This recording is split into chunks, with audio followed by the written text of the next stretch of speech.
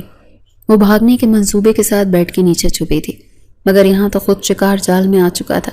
شہباز گیلانی کے ہونٹوں پر ایک استحصائیہ مسکراہٹ ابھری۔ وہ آرام سے سگریٹ کا ایک اور کش لے کر اٹھا اور سندس پر گہری نظر ڈالتے ہوئے بولا، ہو گیا شوق بھاگنے کا پورا؟ دماغ زیادہ چلتا ہے تمہارا، ہے نا؟ سندس نے منہ پھلا لیا، غصے سے نظریں چرائیں مگر خاموش رہی۔ اس کے چہرے پر واضح ناراضگی تھی، مگر وہ کوئی جواب دینے کے موڈ میں نہیں تھی۔ شہباز نے اس کی خاموشی پر ایک اور قہقہ لگایا اور صوفی کی پشت سے ٹیک ہٹاتے ہوئے بولا، ادھر آؤ۔ سندس نے آنکھیں چھوٹی کر کے اسے دیکھا، جیسے جانچ رہی ہو کہ وہ سنجیدہ ہے یا بس مذاق اڑا رہا ہے۔ پھر ہوں کر کے ایک طرف ہو گئی، جیسے سنی ہی نہ ہو۔ شہباز کی مسکراہٹ مزید گہری ہو گئی۔ اچھا نہیں آؤ گی؟ وہ دھیمے لہجے میں بولا، مگر اس کی آنکھوں میں چھپی تنبیہ کا رنگ واضح تھا۔ سندس نے ہونٹ بھینچے اور سر جھٹک کر رخ موڑ لیا۔ ٹھیک ہے۔ شہباز نے اپنی جگہ سے قدم اٹھایا اور آہستہ آہستہ اس کی طرف بڑھا۔ سندس نے اسے اپنی طرف آتے دیکھا تو بے اختیار پیچھے ہٹنے لگی۔ اس کا دل زور زور سے دھڑکنے لگا، مگر چہرے پر بیزاری برقرار رکھی۔ شہباز نے ایک جھٹکے سے اس کا بازو تھام لیا۔ اگر چاہتی ہو کہ تمہارے ساتھ کچھ بھی نہ ہو تو انسانوں کی طرح رہنا سیکھ لو یہاں۔ اس کی آواز میں ٹھہراؤ تھا، مگر لہجے میں خطرناک دھمکی۔ سندس نے جھٹکے سے اپنا بازو چھڑوانے کی کوشش کی، مگر ناکام رہی۔ اس نے دانت پیستے ہوئے کہا، کیوں؟ میں کیوں انسانوں کی طرح رہوں؟ میری مرضی، جیسے چاہے رہوں گی۔ شہباز نے ایک زہریلی مسکراہٹ کے ساتھ اس کی آنکھوں میں جھانکا۔ اوہ، تو تمہیں لگتا ہے کہ تم یہاں اپنی مرضی سے رہو گی؟ سندس نے حقارت سے رخ پھیر لیا۔ شہباز کی گرفت مزید سخت ہو گئی اور وہ دانت پیس کر بولا، ہوش میں رہنا سندس بیگ۔ میری ماں کو یا میری بہن کو تمہاری وجہ سے ذرا سا بھی دکھ ہوا تو میں تمہاری جان نکال لوں گا۔ سندس کی آنکھوں میں پہلی بار خوف کی جھلک ابھری، مگر وہ جلدی سے خود کو سنبھال گئی۔ اب سن لو ایک بات، شہباز نے مزید قریب ہو کر سخت لہجے میں کہا، یہ کمرہ ہی تمہاری حد ہے، اس سے باہر جانے کی ضرورت نہیں۔ اگر کوئی بھی ایسی حرکت کی جس سے میرے خاندان کو شرمندگی ہو تو یاد رکھنا مجھے تم جیسی لڑکیوں کا دماغ ٹھیک کرنا بہت اچھی طرح آتا ہے۔ سندس نے غصے سے اسے گھورا، مگر کچھ بول نہ سکی۔ شہباز نے ایک آخری بار اسے یوں دیکھا جیسے وہ کسی قیدی کو دیکھ رہا ہو، پھر بے نیازی سے اس کا بازو چھوڑ دیا اور دروازے کی طرف بڑھ گیا۔ دروازے پر رک کر اس نے ایک نظر پیچھے ڈالی، جہاں سندس اپنی جگہ کھڑی بس اسے گھورے جا رہی تھی، جیسے اس کی نظروں سے ہی اس کا سر اڑا دے گی۔ شہباز کے لبوں پر ایک بار پھر ایک تلخ سی مسکراہٹ ابھری۔ ابھی تو یہ شروعات ہے بیوی، یہ کہہ کر وہ دروازہ دھڑام سے بند کر کے باہر نکل گیا، جبکہ سندس غصے اور بے بسی سے کھڑی رہ گئی۔ یہ کیسی آزمائش تھی، اسے کچھ سمجھ نہیں آ رہا تھا۔ بچپن سے اس نے محض لاڈ پیار دیکھے تھے، لیکن اب صرف اس کو لمحہ بہ لمحہ اس بات کا احساس دلایا جا رہا تھا کہ وہ ونی میں آئی ایک لڑکی ہے جس کی کوئی حیثیت نہیں ہے۔ اس کا دل خون کے آنسو رونے لگا، مگر کیا کرتی، یہ زندگی کا حصہ تھا۔ وقت دھیرے دھیرے گزرتا جا رہا تھا اور پوری رات اس نے سوئی جاگی کیفیت میں گزاری۔ بھوک کے مارے اس کی حالت دوہری ہو رہی تھی، لیکن کیا کرتی، ابھی وہ کسی انجان گھر میں تھی، ایسا کوئی قدم نہیں اٹھا سکتی تھی جس کی وجہ سے اسے بدنامی کا سامنا کرنا پڑا تھا۔ صبح کی نرم کرنیں کمرے کے پردوں سے چھن کر اندر آ رہی تھی، مگر سندس کی نیند پہلے ہی ٹوٹ چکی تھی۔ رات کی تلخی ابھی تک اس کے ذہن میں تازہ تھی، مگر اس وقت اس کے معدے میں اٹھنے والی بھوک کی شدت سب سے زیادہ محسوس ہو رہی تھی۔ وہ بے چینی سے کروٹیں بدل رہی تھی، مگر جب بھوک ناقابل برداشت ہو گئی تو وہ بستر سے اٹھی، کمرے کا دروازہ کھول کر باہر نکل آئی۔ حویلی کی راہداری میں ہلکی ہلکی چہل پہل تھی، مگر اس نے کسی کی پرواہ کیے بغیر سیڑھیاں اترنے کا فیصلہ کیا۔ نیچے آ کر اس کی نظر سامنے موجود کچن پر پڑی، جہاں سے خوشبوؤں کے ہلکے ہلکے جھونکے آ رہے تھے۔ وہ لاشعوری طور پر اسی سمت بڑھ گئی تھی۔ کچن میں داخل ہوتے اس کے قدم بے اختیار رک گئے۔ ملکہ بیگم اور ان کی بیٹی ناہید ناشتہ تیار کر رہی تھی۔ ناہید پراٹھے پلٹ رہی تھی، جبکہ ملکہ بیگم چائے کا کپ رکھ رہی تھی۔ دونوں ماں بیٹیاں اتنی سادہ اور پرخلوص لگ رہی تھی کہ سندس کا دل بے ساختہ ندامت سے بھر گیا۔ دونوں نے جیسے اسے اندر آتے دیکھا چونک کر اس کی طرف دیکھا۔ سندس نے ہلکا پھلکا گلا صاف کیا، جھجکتے ہوئے بولی، مجھے بھوک لگ رہی ہے، میں نے کل سے کچھ نہیں کھایا۔ اسے ایک عجیب سی شرم محسوس ہوئی۔ ملکہ بیگم نے ایک لمحہ اسے دیکھا، پھر ہلکے سے مسکرا کر سر ہلایا۔ بیٹھو، میں کھانے کا بندوبست کرتی ہوں، وہ سادگی سے بولی تھی۔ اسے لگا کہ وہ چھڑک دیں گی، مگر ان کا اندازہ غلط ثابت ہوا۔ ناہید نے فوراً ہی ناشتہ ایک پلیٹ میں نکال کر رکھا اور چپ چاپ اس کے سامنے رکھ دیا۔ ان کی آنکھوں میں کوئی تلخی یا غرور نہیں تھا، بس خالص سادگی تھی۔ سندس آہستہ آہستہ کرسی پر بیٹھ گئی۔ وہ اتنی خودسر اور زبان دراز تھی، مگر آج پہلی بار اسے اپنے الفاظ کی تلخی کا احساس ہو رہا تھا۔ کل رات اس نے ملکہ بیگم کے ساتھ بہت بدتمیزی کی تھی، اور آج وہی خاتون بغیر کسی تلخ جملے کے نرمی سے اس کے لیے ناشتہ رکھ رہی تھی۔ چند لمحے وہ پلیٹ کو گھورتی رہی، پھر خاموشی سے کھانے لگی۔ گرم پراٹھے اور انڈا اس وقت اسے دنیا کی سب سے مزیدار چیز محسوس ہو رہے تھے۔ ناہید کام میں مصروف ہو گئی، جبکہ ملکہ بیگم چائے کا ایک کپ لے کر اس کے قریب آ بیٹھی۔ سندس نے نظریں جھکا لیں، کچھ کہنا چاہتی تھی مگر الفاظ نہیں مل رہے تھے۔ کچھ لمحے خاموشی میں گزرے، پھر وہ ہلکی آواز میں بولی، کل رات میں نے آپ سے بہت بدتمیزی کی۔ وہ الفاظ چبا چبا کر بول رہی تھی، جیسے یہ کہنا اس کے لیے آسان نہ ہو۔ مجھ سے غلطی ہو گئی تھی۔ ملکہ بیگم نے شفقت بھری مسکراہٹ کے ساتھ اس کے سر پر ہاتھ رکھا۔ کوئی بات نہیں بیٹا، غلطیاں سب سے ہوتی ہیں، لیکن اگر احساس ہو جائے تو یہی بہت بڑی بات ہے۔ سندس نے چونک کر انہیں دیکھا، ان کے چہرے پر کوئی ناراضگی نہیں تھی، بس ایک ماں جیسی نرمی اور شفقت تھی۔ ملکہ بیگم ناہید کو اشارہ کر کے اٹھ کھڑی ہوئی۔ چلو بیٹا، اب ناشتے کے بعد کچھ آرام کر لو، تم نے کل بہت کچھ جھیلا ہے۔ یہ کہہ کر وہ ناہید کے ساتھ باہر نکل آئیں، جبکہ سندس نے بے چینی سے اپنی جگہ بیٹھی رہی۔ کچھ لمحوں بعد اس نے بھی گڑبڑاتے ہوئے پلیٹ سمیٹی اور نظریں چرا کر تیزی سے کچن سے نکل گئی۔ وقت دھیرے دھیرے گزرتا جا رہا تھا، ایک ہفتے کا عرصہ بیت گیا تھا۔ اس دوران وہ بہت ہی عجیب کیفیت میں مبتلا رہی۔ کمرے میں ہلکی ہلکی روشنی پھیلی ہوئی تھی اور سندس کاؤچ پر بیٹھی انگلیاں چٹکا رہی تھی۔ ایک ہفتہ گزر چکا تھا مگر شہباز کی لانے کا کوئی اتا پتہ نہیں تھا۔ وہ آیا ضرور تھا مگر اسے دیکھنے اور اس سے بات کرنے کی زحمت نہیں کی۔ حویلی میں سب کچھ ٹھیک چل رہا تھا، حد سے زیادہ ٹھیک۔ ملکہ بیگم بھی اچھی تھی، ناہید بھی، یہاں کے لوگ بھی اس سے برا رویہ نہیں رکھتے تھے، مگر یہی چیز اسے کھٹکنے لگی۔ اتنی خاموشی پرسکون زندگی سے عجیب لگنے لگی۔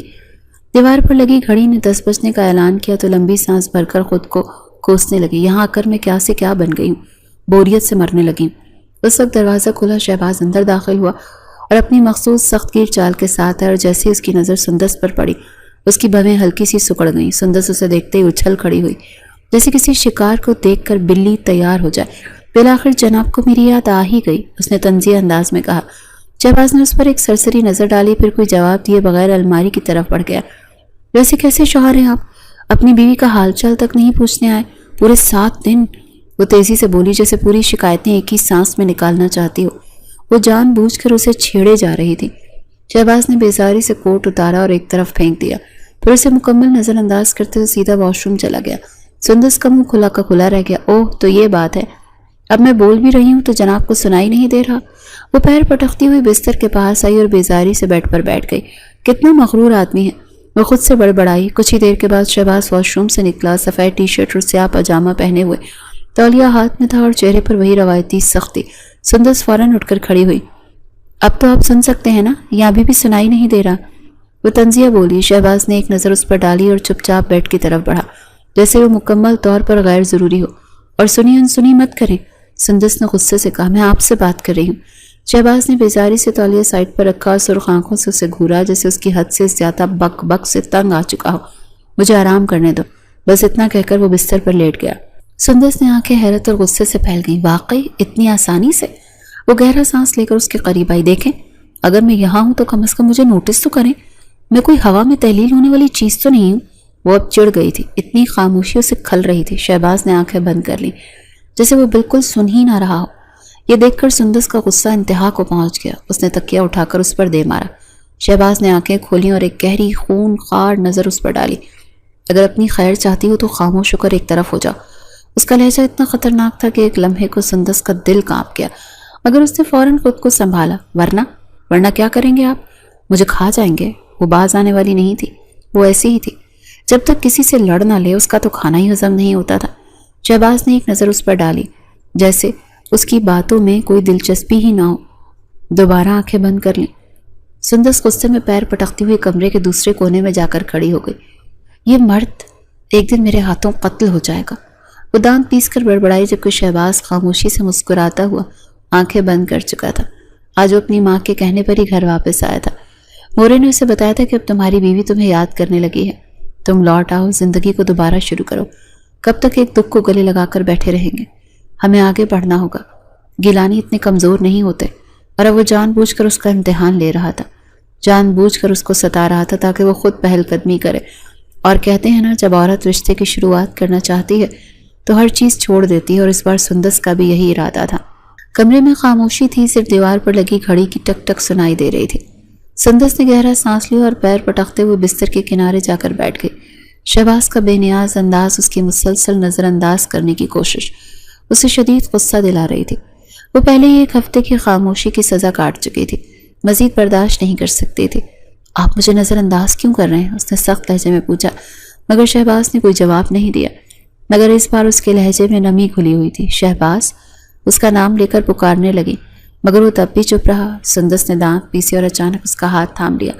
شہباز نے ایک جھٹکے سے نظریں اٹھائیں، اس کی آنکھوں میں حیرت کی چمک لہرائی۔ بیوی ہوں آپ کی، سندس نے دبے دبے غصے میں کہا، مگر آنکھوں میں کچھ اور تھا۔ 1 ہفتے سے آپ چھوڑ کر چلے گئے اور اب بھی ایسے برتاؤ کر رہے ہیں جیسے میں کچھ بھی نہیں۔ شہباز نے گہری سانس لی، پھر آہستہ سے اس کا ہاتھ چھوڑ کر اس کی کلائی تھامی اور اپنی طرف کھینچا۔ بیوی ہو تو حق دو، وہ ٹھہرے ہوئے مگر گہرے لہجے میں بولا۔ سندس کا سانس الجھ گیا، وہ خاموشی سے سر جھکا گئی۔ یہ ایک لمحہ تھا، ایک فیصلہ کن پل جس میں وہ اپنی ضد اور غرور کو خود ہی پیچھے چھوڑ آئی تھی۔ رشتے بھاگنے سے نہیں بنتے، وہ یہ سچائی اب پوری طرح سمجھ چکی تھی۔ رشتوں میں محبت اور جھکاؤ ہونا ضروری ہوتا ہے، اور وہ خود کو اس رشتے کی طرف جھکا چکی تھی، بغیر کسی زبردستی کے، بغیر کسی جبر کے۔ شہباز نے اس کی جھکی ہوئی آنکھوں میں نرمی سے جھانکا، جیسے وہ اس کی سوچوں کو پڑھ سکتا ہو۔ میں تمہیں اس دن ہی معاف کر چکا تھا جس دن میری ماں نے مجھے سمجھایا تھا کہ اگر میں تم پر ظلم کروں گا تو کل کو میری بیٹی پر بھی ظلم ہوگا، اور میں ایسا نہیں چاہتا۔ اس کا لہجہ غیر متوقع طور پر نرم تھا، مگر میں چاہتا تھا کہ تم خود اس رشتے کو سمجھو، خود اسے قبول کرو۔ سندس نے سر اٹھایا، اس کی آنکھوں میں ایک نیا رنگ تھا، ندامت، معافی اور کچھ اور جو شاید خود شہباز بھی ابھی نہیں سمجھ پایا تھا۔ مجھے معاف کر دیں، وہ آہستہ سے بولی۔ شہباز ہلکے سے مسکرا دیا، ایک جاندار خوبصورت مسکراہٹ جس کے سخت چہرے پر بہت کم آتی تھی۔ معافی ہی سب سے بڑا حق ہے سندس، وہ دھیرے سے بولا۔ سندس نے اپنی نظریں جھکا لی، اس کا دل ہلکا ہو چکا تھا، جیسے اندر کوئی بوجھ تھا جو اتر گیا ہو۔ یہی زندگی کا سب سے بڑا سبق تھا، رشتے انا سے نہیں، معافی سے جیتے جاتے ہیں۔